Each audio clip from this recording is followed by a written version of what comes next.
হৈছে না গম পাইছো ঠিক আছে মই মাজে মাজে কম তোমালোকৰ ওচৰলৈ মই যাম আৰু তোমালোকৰ পৰা দুই এটা প্ৰশ্ন ল'ম তোমালোকেনো কি জানিব বিচাৰিছা মই বেছি নিজৰ ফালৰ পৰা এটা মাইক যদি ইফালে পাই যায় ভাল আছিল তোমালোকৰ পৰা জানো মাজে মাজে মই কৈ যাম বাৰু তোমালোকৰ পৰা মই জানিবলৈ চেষ্টা কৰিম তোমালোকেনো কি জানিব বিচাৰিছা কিয়নো মোক আমন্ত্ৰণ কৰিছা এই কথাখিনিয়ে জানিব বিচাৰিছো এতিয়া আহিলেতো তোমালোকে গীত শুনা গীতবোৰ মুখস্থ হৈ যায় আমাৰ বিষয়ে ইমান বেছি তোমালোকে জনাৰ প্ৰয়োজনো নাই বা জানিবলৈ নিবিচাৰাও কিন্তু তথাপি মই শুনিবলৈ বিচাৰিছো কোনেনো কি জানিব বিচাৰিছা কোৱা মই আহিবা বাৰ্তালাপ মিডিয়া একাডেমি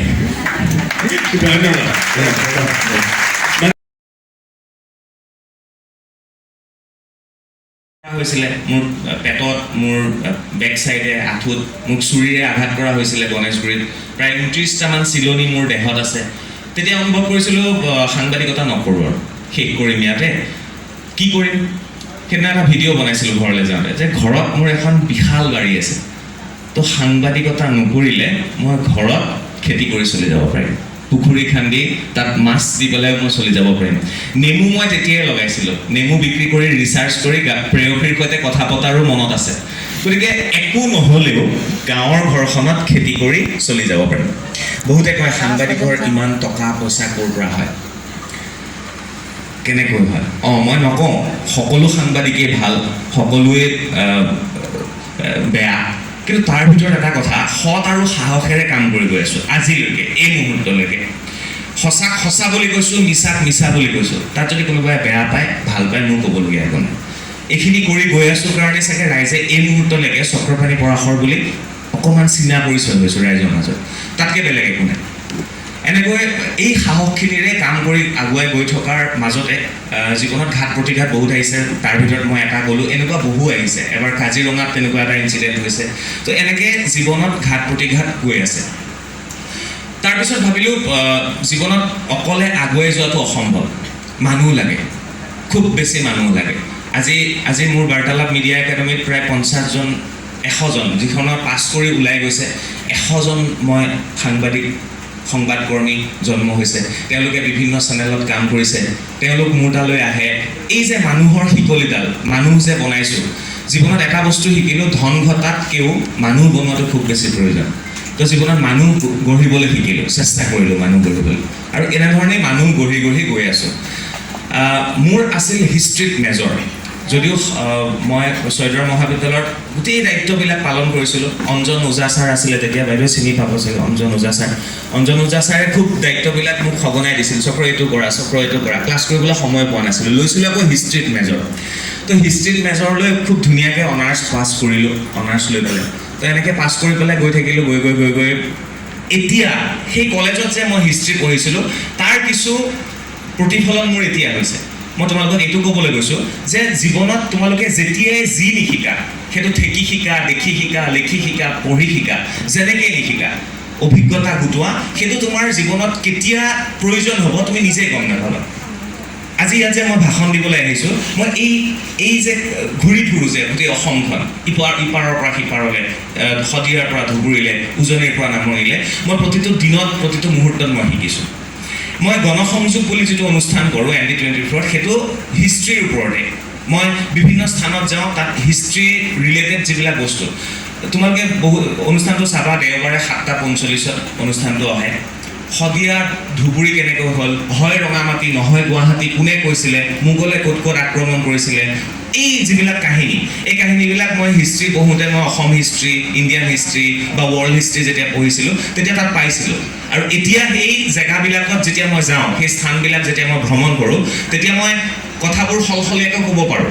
আৰু সেই জেগাটোত যেতিয়া নিজে উপস্থিত হওঁগৈ তেতিয়া দেখিলে মোৰ সেই বুৰঞ্জীৰ পাতটোলৈ মনত পৰে মইতো ইয়াত এইটো পঢ়িছিলোঁ আজি মই সেই স্থানখিনিত উপস্থিত হৈছোঁহি গতিকে জীৱনত তোমালোকে যিকোনো উপায়েৰে সেয়া পাঠ্যপুথিৰ পৰাই হওক বাহিৰা পুথিৰ পৰাই হওক বিশিষ্ট ব্যক্তিৰ বা বিভিন্ন ব্যক্তিৰ অনুভৱৰ পৰাই হওক যেনেকৈ নহওক তোমালোকে যিখিনি অভিজ্ঞতা গোটাবা সেই অভিজ্ঞতাখিনি জীৱনৰ প্ৰতিটো দিনত কিন্তু কেতিয়াবা প্ৰয়োজন হৈ পৰে তোমালোকে গমেই নাপাবা কেতিয়া ক'ত প্ৰয়োজন হৈ পৰে বৰ হৈছে না গম পাইছোঁ ঠিক আছে মই মাজে মাজে কম তোমালোকৰ ওচৰলৈ মই যাম আৰু তোমালোকৰ পৰা দুই এটা প্ৰশ্ন ল'ম তোমালোকেনো কি জানিব বিচাৰিছা মই বেছি নিজৰ ফালৰ পৰা এটা মাইক যদি ইফালে পাই যায় ভাল আছিল তোমালোকৰ পৰা জানো মাজে মাজে মই কৈ যাম বাৰু তোমালোকৰ পৰাও মই জানিবলৈ চেষ্টা কৰিম তোমালোকেনো কি জানিব বিচাৰিছা কিয়নো মোক আমন্ত্ৰণ কৰিছা এই কথাখিনিয়ে জানিব বিচাৰিছো এতিয়া আহিলেতো তোমালোকে গীত শুনা গীতবোৰ মুখস্থ হৈ যায় আমাৰ বিষয়ে ইমান বেছি তোমালোকে জনাৰ প্ৰয়োজনো নাই বা জানিবলৈ নিবিচাৰাও কিন্তু তথাপি মই শুনিবলৈ বিচাৰিছো কোনেনো কি জানিব বিচাৰিছা কোৱা কিন্তু সেইদিনা ডুমডুমা কলেজত কিন্তু মোক প্ৰশ্নৰ ওপৰত প্ৰশ্ন কৰিলে দেই আজি যদি ইয়াত প্ৰশ্ন নকৰে তেতিয়া মই এই কেমেৰাটোত যে ৰেকৰ্ডিং হৈ আছে তো তেতিয়া মই একো দিবলৈ নোৱাৰিম ব্লগত তো মই ভাবোঁ এইখন মানে টিংখাং মহাবিদ্যালয়ৰ স্মাৰ্ট ছাত্ৰ ছাত্ৰী আছে প্ৰশ্ন কৰিব আৰু মই হ'লো প্ৰশ্ন কৰা মানুহ মই সকলোকে প্ৰশ্ন কৰোঁ আৰু প্ৰশ্ন কৰি তাৰ উত্তৰ এনেকৈ লক্ষ্যজিত বৰুৱা মই আপোনাৰ বাৰ্তালাপ একাডেমী মানে ভিডিঅ' চাওঁ ধন্যবাদ আৰু আপোনাৰ মোৰ জীৱনৰ প্ৰথম যি অভিজ্ঞতাপূৰ্ণ ব্যক্তি সাংবাদিক হিচাপে ফাৰ্ষ্ট আপুনি বুলি মই ভাবোঁ আৰু দ্বিতীয় মই গুচি আহিলোঁ দেই বাইদেউ বেয়া পাইছে নেকি নিতুমণি শইকীয়া ছাৰ হয় আৰু ঋতুস্মিন ছাৰ অ'কে এই তিনিজন হৈছে মোৰ জীৱনৰ ফাৰ্ষ্ট অভিজ্ঞতাপূৰ্ণ ব্যক্তি বুলি মই ভাবোঁ ফাৰ্ষ্ট আপুনি কিয়নো মই ঘৰত মা দেউতা বা বন্ধু বান্ধৱী যাক হ'লেও মানে যিসকল আছে আৰু তেওঁ কওঁ যে আপোনাৰ যি ভাষাৰ সাৱলীলতা আৰু যি সহজ সৰল ব্যক্তিত্ব আৰু আপোনাৰ কথাৰ শৈলী হওক বা মধুৰ ব্যক্তিত্ব অধিকাৰী সেই অধিকাৰী আপোনাৰ গুণখিনিয়ে মোক বাৰুকৈ আকৰ্ষিত কৰিছে আৰু দ্বিতীয় কথাটো কি হ'ল এটা মই ভিডিঅ' চাইছিলোঁ ভিডিঅ' মানে বহুত প্ৰায়কেইটাই চাওঁ প্ৰতিটো ভিডিঅ'ই চাওঁ যে মাতটো কিদৰে ভাল কৰিব লাগে আপুনি যিদৰে মোৰ মাতটো ভাল জানো কিয় বেয়া ভাল জানো এই চব পাৰ্থ তই সদায় কওঁ অডিঅ'টো বেয়া তোৰ অডিঅ' বেয়া মোৰ মাত ভাল আচলতে কি হয় ৰাতিপুৱা সময়ত মই প্ৰায় 4:30 বা 3 মান বজাত উঠোঁ ৰাতিপুৱা উঠি মেলি পঢ়া শুনা কৰোঁ কি কৈ আছে 3টা বজাত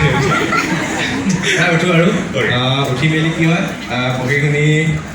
যিটো আপুনি অভ্যাস শিকাইছিলে একদম তেনেকুৱা এটা মানে যিটো এনেকৈ টকালি মাৰিব লাগে পুখুৰী সজাব লাগে আৰু কেইটামান কৈ দিওঁ আৰু বগাকৈ বগলী বহলাই গলিছে বলুকাত বিয়লি বেলা বকুল বাগৰিছে ববচা বনতে বুটলি বিলাং গৈ বলা এনেকুৱা ধৰণৰ যিবিলাক কি বুলি কয় এইবিলাক কি বুলি কয় টাং টুইষ্টাৰ নেকি এই তেনেকুৱাই আৰু বিহাৰৰ বিহাৰী বিহালীৰ বিলাহী বিহাৰৰ বিহাৰী বিহালীৰ বিলাহী বিহাৰৰ বিহাৰী বিহালীৰ বিলাহী এইবিলাক কৈ থাকিব লাগে ভাল প্ৰনাউন্সিয়েশ্যনবিলাক ভাল হয় উচ্চাৰণবিলাক ভাল হয় আৰু বাকী আপুনি সাংবাদিকৰ ক্ষেত্ৰতো যথেষ্ট অভিজ্ঞতাপূৰ্ণ 15 বছৰ এতিয়ালৈকে অতিক্ৰম কৰিছে আৰু ধন্যবাদ তোমাক আৰু আপোনাৰ ভিডিঅ'বোৰ চাই ইমান ভাল লাগে যে হয়তো জীৱনত সাংবাদিকতাৰ ফালে নিজকো যাবলৈ মন যায় আৰু নাজানো কিমান দূৰ পাৰিম বা নিজে কিমান অভিজ্ঞতাপূৰ্ণ সেইটো নাজানো কিন্তু আপোনালোকৰ দৰে এজন সাংবাদিকতাৰ আৰু আপোনালোকৰ সহজ সৰল মানুহৰ লগত যে কাম কৰিবলৈ এটা হেঁপাহ আছে সেইটো মই আহিবা বাৰ্তালাপ মিডিয়া একাডেমী মানে সাংবাদিক মই এটা কথা তোমালোকক কৈ থওঁ সকলোকে আগতে সাংবাদিক বুলি ক'লে সাংবাদিকৰ পইচা পাতি নাথাকে আৰু যোনজন সাংবাদিক অকণমান ধনী হ'ল গাড়ী চাড়ী হ'ল ক'ব ই ক'ৰবাত নহয় ক'ৰবাত পইচা খাইছে তো আজিৰ সাংবাদিক পেশ্যন হয় ন আজিৰ সাংবাদিক নিজৰ এটা সাংবাদিকৰ এটা ব্ৰেণ্ডো আছে আজিকালি